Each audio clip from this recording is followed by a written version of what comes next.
Bonjour à tous, bienvenue dans cette nouvelle vidéo sur ma chaîne YouTube et on se retrouve aujourd'hui pour le début d'une série de vidéos sur mes achats comics parce que j'en ai reçu énormément ces dernières semaines et à cause du nombre de vidéos que j'ai eu à produire entre koh Lanta, Pékin Express, Top Chef, etc., forcément ça a été très compliqué de pouvoir vous proposer toutes les vidéos que je voulais et ce qui fait que j'ai acheté énormément de trucs que j'ai pas eu le temps de vous présenter. Donc plus on va avancer, plus il va y avoir des choses très récentes, vous allez voir. J'ai mélangé, parfois il y a du récent, parfois il y a du moins récent, voilà, j'ai essayé un peu de mélanger. Aujourd'hui on va se retrouver avec les comics d'ici, Urban, d'accord, que j'ai acheté. Mais on va exclure tous les titres Infinite. Pourquoi? Parce que je vais vous réserver une vidéo cet été où je reviendrai sur tous les titres Infinite. Il ne m'en reste plus qu'un à terminer, c'est le Swamp Thing que je suis en train de lire. Au moment où vous verrez cette vidéo, je suis en train de la lire. Donc je pense que je l'aurai fini là dans quelques jours et vous aurez un récap de toutes les séries Infinite que je suis.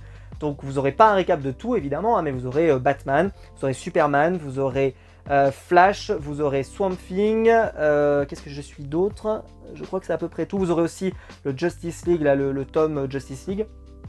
Et puis je sais plus, enfin voilà, toutes les séries que j'ai achetées en tout cas, je vous en parlerai dans quelques temps. Le Joker aussi que j'avais oublié, c'est celui-là que j'oubliais, le Joker Infinite. J'ai pas suivi encore toutes les séries parce que voilà, question budget ça commence à être compliqué, les comics sont pas mal augmentés, on en parlera peut-être dans une vidéo prochainement, mais voilà.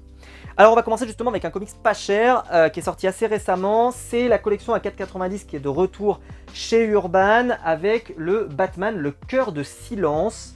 Alors pourquoi je l'ai pris? Alors pour une raison, c'est parce que je ne l'ai pas. Alors quand vous regardez derrière, j'ai déjà tout. Vous avez le Batman The Dark Knight Returns de Frank Miller, un classique qu'il vous faut. Le Batman Année 1 de Frank Miller également, un classique qu'il vous faut.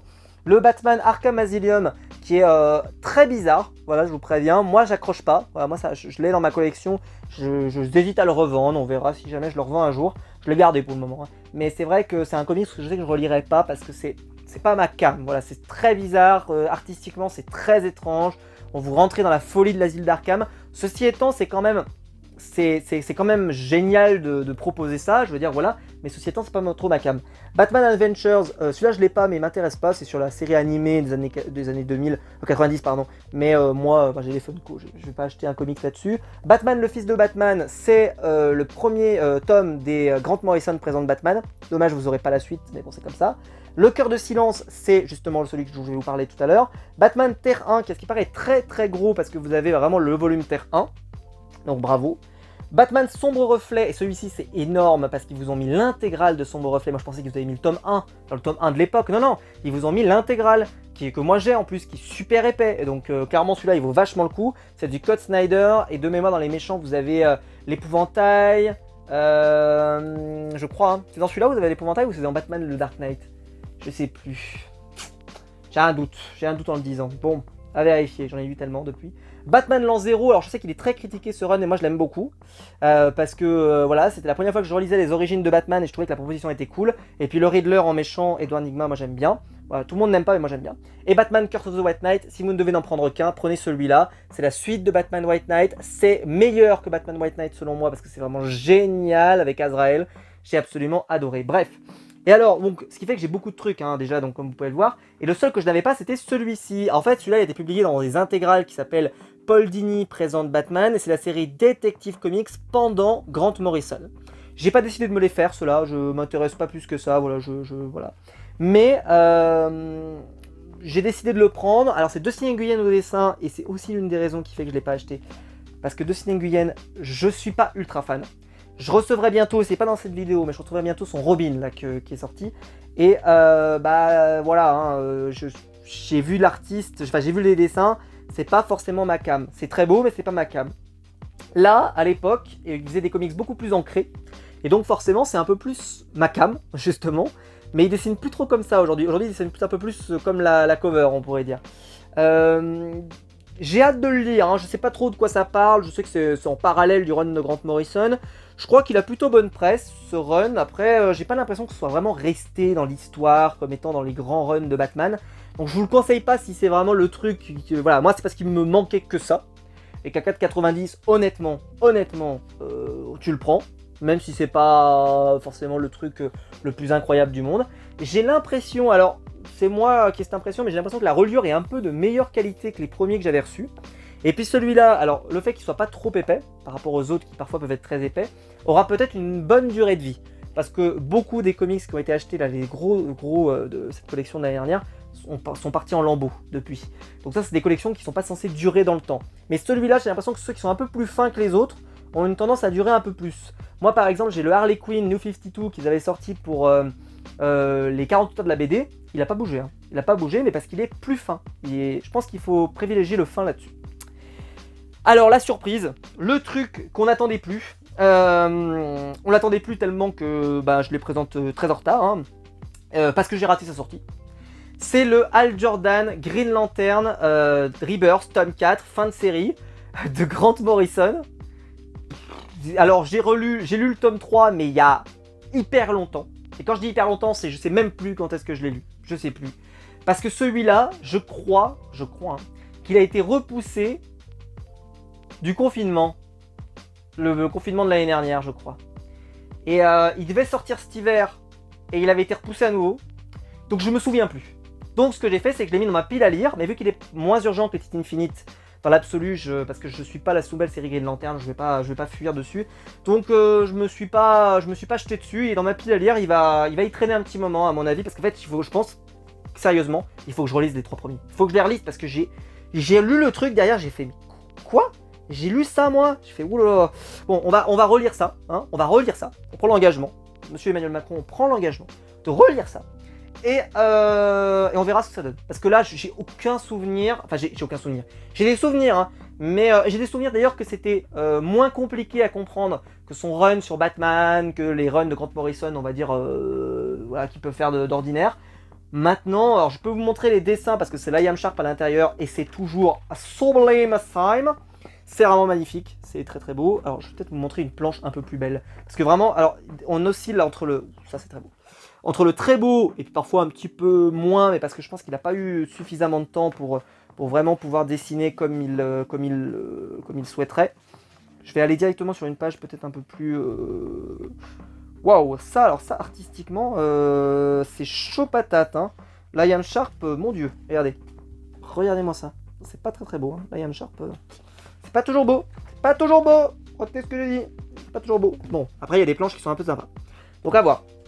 Bref, en tout cas, je vais le lire. Ça m'a l'air bien le bazar. Donc voilà. Ouais.